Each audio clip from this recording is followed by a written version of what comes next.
Hey guys, welcome back to a new video. Just got home from a big push with old Intsagram. We went out and found sheds. Come on, Jade.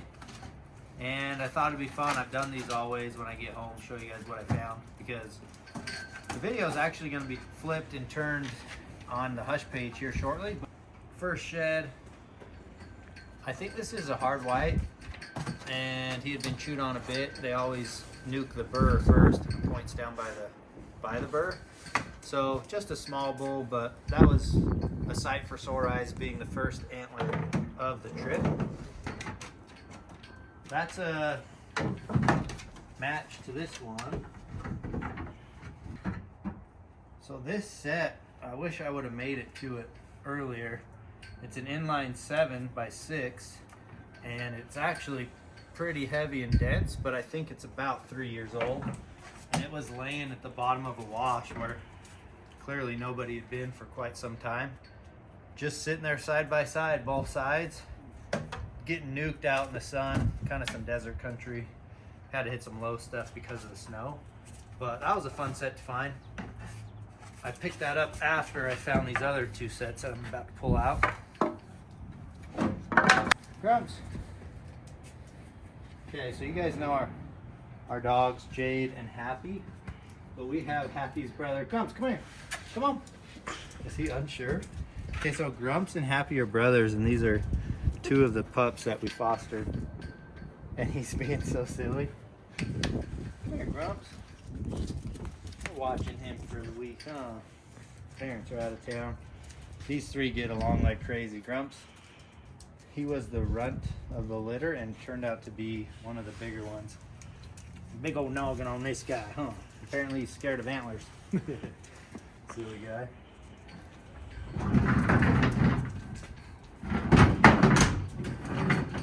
Alright, I've got a couple sets I want to show you. Get them out together. This one antler took me to 3 sets and a single.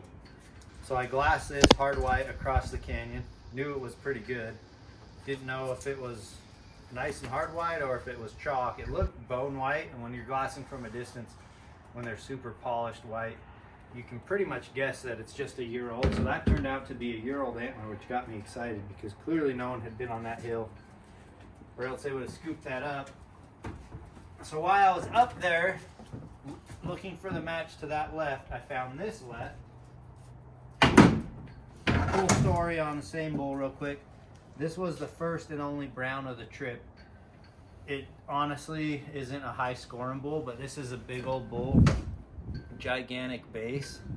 Like the concave burr is a dead giveaway of like an old age class bull. So I picked that up, and the reason we went into this area is because I was looking for the match to that one when I found his year before set. Check this out. This is 2 years of the same bull. And again, all because I glassed that one, I crossed the canyon and went over there and I found his left side, did a couple zigzags and found the match. So this is his last year hard white set. Not impressive when you look at like tine length on the back end or anything, but mass and density definitely add up. So just a big old heavy sucker.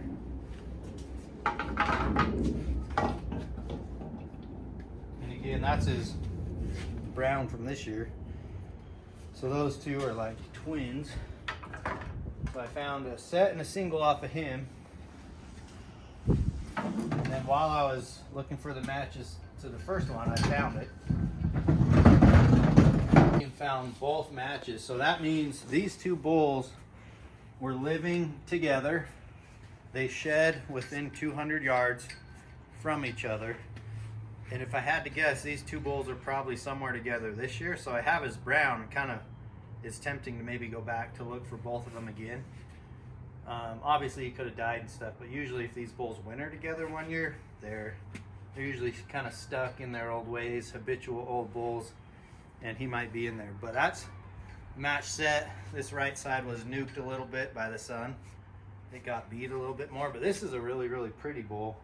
And judging off the curvature of his main beams, I think he would have been nice and wide. These antlers are like super bowy. So that is the find, or at least that's what I packed out. We left a few more back there. But this was the first trip I also made with my new GFC topper and my deck system. So I want to show you guys how I kind of organize that real quick. This drawer, my idea of these drawers is loading it with things that I just kind of want at all times. So this one's kind of the tool drawer. Got some gloves, Sawzall. These can be for gutting or whatever. Just some latex gloves, first aid kit, coolant, Milwaukee drill, flashlight, tarp, and more tools. Tools inside this little compartment as well. Everything that I would kind of keep in one of these old Costco totes is now in here. And then on this side, I got other necessities that could come trip to trip that I don't necessarily have to load each and every time now. So that's super nice. Let's take a look at what we got. This has got a solar panel battery pack that can power these lights, and it can just charge up all my devices and cameras. Some gas, some butane for my single burning stove, some hot pads. Back here we got some bags, a tow rope if I need to pull somebody out, some more bags, and boot gaiters, and a stove and a cutting board. So these are kind of things that would normally just be in a tote in the back of the truck that could just stay in there at all times. We teamed up with Ridge Belts to create a shed strap, and this is a sample of it. And our shed straps, I can't remember the length, but they're about 22 inches long. So what these were used for is when I'm in the backcountry and got a stack of sheds, maybe 2 or 3, I can use a couple of these on each one. I used them last year in the shed tour, and I know a lot of people saw them. Those were just samples. But this year, at some point, we're gonna have the finished product. But they're super helpful. I always carry 4 of them in my backpack. So be on the lookout for shed straps in collaboration with Ridge Belts on the Hush page soon. They're on order. We're getting gray and orange. We sell them in 2-pack and 4-pack.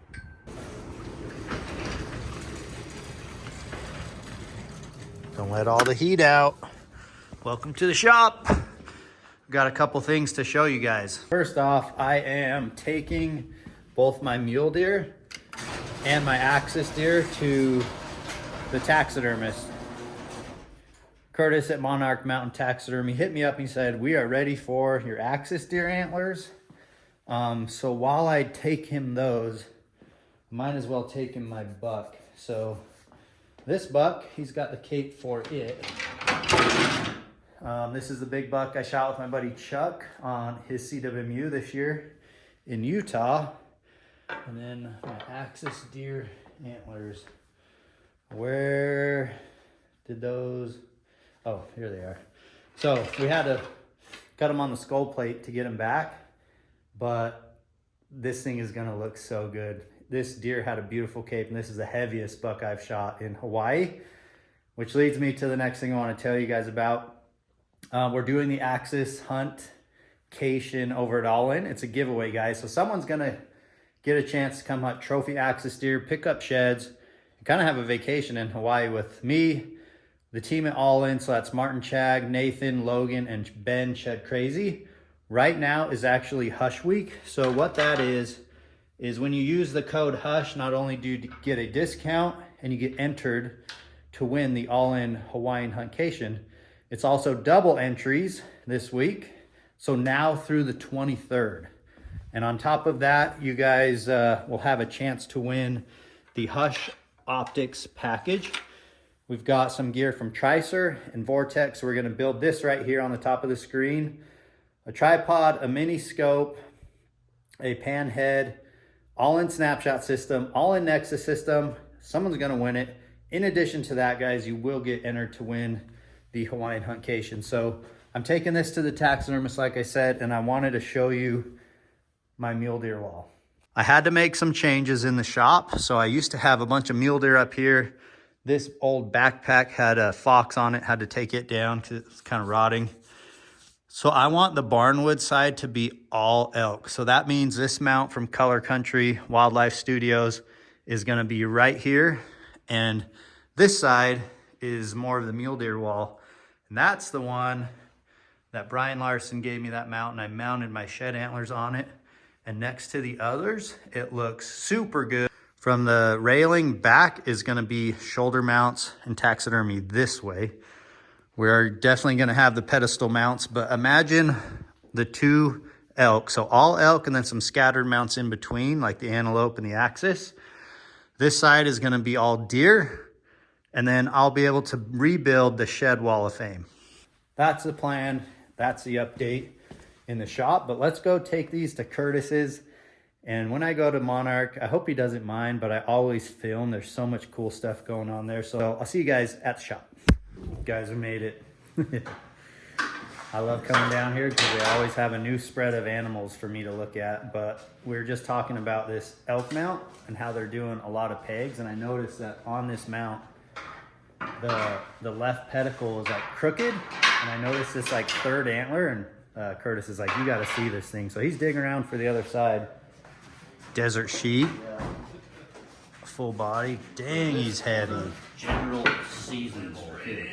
General season? Yeah. Dude, those look heavy. That's a stud. Sorry for bringing in a 580 bull. This is for, I knew you'd want to see this. There's not much more impressive than that. Good I know it's night. not good, but you. It's just incredible that they could even grow that much bone, huh? Let me pick it up, Eric. 580? No, it doesn't score that big. Wilson's just. 580. No, Wilson's just kind of pulling your leg. 520? It is. Yeah, it's like 520, but there's not a lot of extras on it. That's a workout right there. One- Back, man. Is that some mass or what, Eric? Wow, that's a whole Another like level. Curtis said, its mainframe is so impressive. It does have some trash, obviously, but not a ton. Yeah. Look at that. Dude, how is it even possible for these things? I mean, the skull plate looks tiny compared to the The thing is a creature. No kidding, all scarred up. Look at this desert sheep. I feel like the wide angle kind of morphs him. There you go. That's a cool one. Here's the bull that Curtis just put on these pegs. Goofy sucker.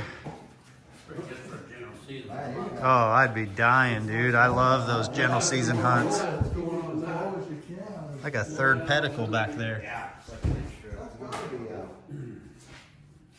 God. Yeah, I'd love to stumble on a bull like that on OTC. Yeah, that's cool. Curly thirds. So we got a couple bucks over here I want to show you. Logan, he's got two species of blacktail, Sitka blacktail and coastal blacktail. Things are sweet. And these Sitka blacktail, man, their mounts look amazing.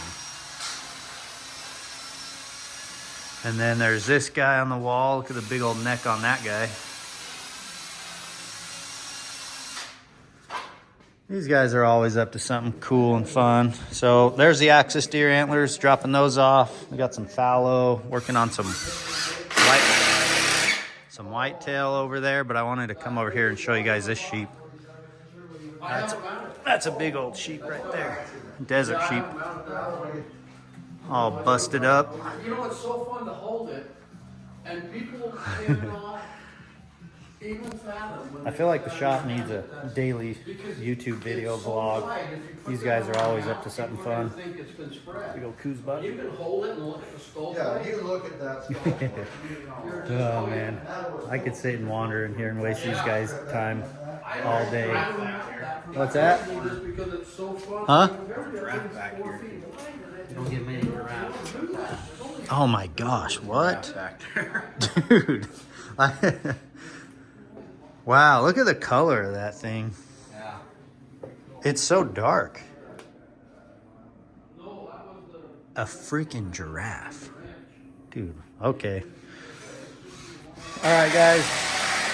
Super fun hanging out with these guys, but I'm gonna let them get back to work. They have stacks of stuff to do, including my buck. So we'll carry on. But just want to say thanks to Kurt, and the entire team here at Monarch, man. These guys always do good work. And they're just good people.